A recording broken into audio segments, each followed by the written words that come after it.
प्रयागराज में अतीक अहमद के जिस ऑफिस से पुलिस ने करीब 75 लाख रुपए और एक दो नहीं 10 हथियार बरामद किए, हम उसी ऑफिस में आए हैं और बताएंगे आखिर इसमें है क्या क्या। ये अगल बगल में देखिए बुलडोजर चल चुका था पहले ही, तो उससे नुकसान हुआ है।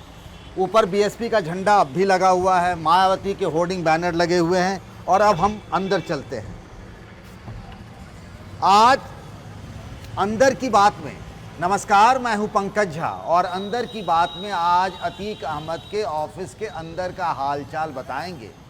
कम से कम आपको लगेगा कि ये किसी मिस्ट्री से कम नहीं है, जहां से अतीक भले ही जेल में बंद है लेकिन इसी जगह से 75 लाख रुपये बरामद हुए और साथ ही 10 हथियार मिले और अतीक अहमद के बेटे असद ने शूट आउट के समय जो बैग अपने कंधे पर लटका रखा था वो बैग भी यहीं से मिला। ये बड़ा सा हॉल है, इस हॉल के अंदर आते हैं तो किसी जमाने में अतीक बीएसपी में थे, उनका परिवार बीएसपी में था, तो बीएसपी के हिसाब से होर्डिंग बैनर हैं, मायावती हैं, लिखा है आयरन लेडी। गजब का राजनीतिक रसूख था अतीक अहमद का और इसीलिए देखिए वो समाजवादी पार्टी से सांसद रहे तो समाजवादी पार्टी के होर्डिंग और पोस्टर भी यहाँ लगे हुए हैं। मुलायम सिंह यादव हैं, अखिलेश यादव भी हैं। और आपको याद होगा जब यूपी के डिप्टी सीएम केशव प्रसाद मौर्य यहाँ यूपी सरकार में आ गए थे तो उसके बाद जो बाईपोल हुआ था फूलपुर से, जहाँ से अतीक अहमद पहली बार समाजवादी पार्टी के टिकट पर सांसद बने थे, तो वहाँ देखिए यहाँ अतीक अहमद भी लिखा हुआ है और अतीक अहमद का उस वक्त चुनाव निशान था टीवी। तो अलग अलग पार्टियों से अलग अलग चुनावी निशान से वो लड़ते रहे। बड़ा सा हॉल है और हम हैं फर्स्ट फ्लोर पे। देखिए अतीक अहमद के ढेर सारे पोस्टर्स वगैरह लगे हुए हैं, ये बहुत सारे कागजात हैं यहाँ पे। पता नहीं इसमें क्या क्या होगा, चुनाव लड़ने से लेकर ज़मीन के कागजात, ये तमाम चीज़ें हो सकती हैं। इसके अंदर में एक कमरा है जिस पर निगाहें सबकी जाती हैं। पता नहीं इस कमरे का क्या इस्तेमाल होता था, जितने मुंह उतनी बातें कही जा रही हैं। इस कमरे को देखिए, ये बैठकी जैसे और एक तरीके से साउंड प्रूफ बनाया गया है। इस कारपेट को देखेंगे, यहाँ पर भी ना गद्दा लगा हुआ मोटा सा, ये इस तरीके से एक अर्ध चंद्रमाकार बना हुआ है। 1 2 3, ये आधे सर्कल से भी छोटा सा बना हुआ है। कहने वाले कुछ लोग कहते थे कि यहाँ अतीक अहमद बैठते थे, शराब वगैरह उस जगह पे रखी जाती थी, ये जगह भी उसके लिए बनाए थे और यहाँ मुजरा होता था और डांस होता था और अतीक अहमद उनके करीबी लोग बैठते थे इन्हीं तीनों जगहों पर, गद्दों पर। और फिर इस इलाके में जो डांसर्स होते थे वो डांस करती थी, मुजरा होता था, ये कहा जाता है, हमने देखा भी नहीं। मैं सच बात एक बताऊं, अतीक अहमद से हमारी कई मुलाकातें हुई हैं इसी बिल्डिंग में। आखिरी हमारी मुलाकात हुई, लेकिन तब अतीक अहमद का ऐसा था कि मतलब आज अतीक साबरमती के जेल में बंद हैं तो आज इस बिल्डिंग में हम यहाँ घुसे हैं, वरना उनकी इजाज़त के बिना तो पत्ता भी नहीं हिला करता था।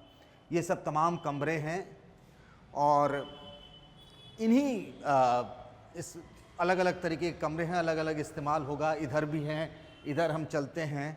हालांकि इस पर बुलडोज़र चला था और उसके बाद से ऐसा लग रहा था कि यहाँ कोई नहीं रहता होगा, लेकिन देखिए कि यहीं से लोग पकड़े गए और ऐसा लग रहा है, देखिए अंदर में कमरे में आप दिखाता हूँ आपको, कि कोई ऐसा परिवार था जो रह रहा था यहाँ पर। उसके ढेर सारे कपड़े पड़े हुए हैं। पुलिस और एडमिनिस्ट्रेशन के लोग तो मान कर ये चल रहे थे कि इस पर बुलडोज़र चल गया है, आधी बिल्डिंग गिर गई है तो यहाँ कौन रहता होगा, लेकिन कपड़े बयां करते हैं कि लोग रह रहे थे कुछ लोग। ये वो किचन का हिस्सा है, इससे भी साफ पता चलता है कि इस किचन का इस्तेमाल हाल फिलहाल तक होता रहा होगा।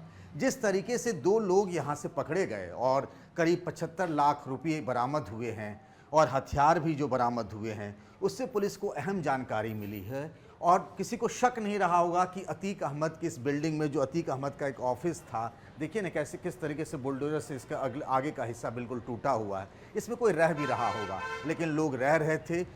पुलिस की टीम जब यहाँ आई तो उसके होश उड़ गए। यहाँ नोट गिनने वाली मशीन लाई गई, उसके बाद पता चला कि इतने पैसे मिले हैं। तो एक छिपने का इलाका था, इसी बिल्डिंग में हथियार छिपाए गए थे। और मैं अपने व्यक्तिगत तौर से बताऊं, चूँकि यूपी की राजनीति बहुत करीब से सालों से देखता रहा हूँ, मुझे याद है पिछले चुनाव में जब मैं यहाँ आया था तो अतीक अहमद कई जगहों से चुनाव लड़ चुके हैं। सुल्तानपुर से लड़ने चले गए, श्रावस्ती से लड़े, फूलपुर से लड़े, इलाहाबाद पश्चिम से तो वो खुद 5 बार विधायक रहे और नीचे के हिस्से की तरफ चलते हैं, फूलपुर से सांसद भी रहे अतीक अहमद। तो अतीक अहमद का रसूख इतना था, उनकी बहुत सारी बिल्डिंगें थी, करीब 1400 करोड़ की उनकी संपत्ति या तो जब्त कर ली गई है, बुलडोज कर दी गई है, कुर्क कर ली गई है। अतीक अहमद की ये ऑफिस का इलाका है जहां मेरी खुद अतीक से आखिरी मुलाकात हुई थी जब वो चुनाव लड़ा जा रहा था, और यहीं से पुलिस को अहम जानकारियां भी मिली हैं। एक दौर था जब उनसे बिना पूछे यहाँ कोई आ नहीं सकता था। आज देखिए क्या हालात हैं। आज के लिए बस इतना ही अंदर की बात में। नमस्कार।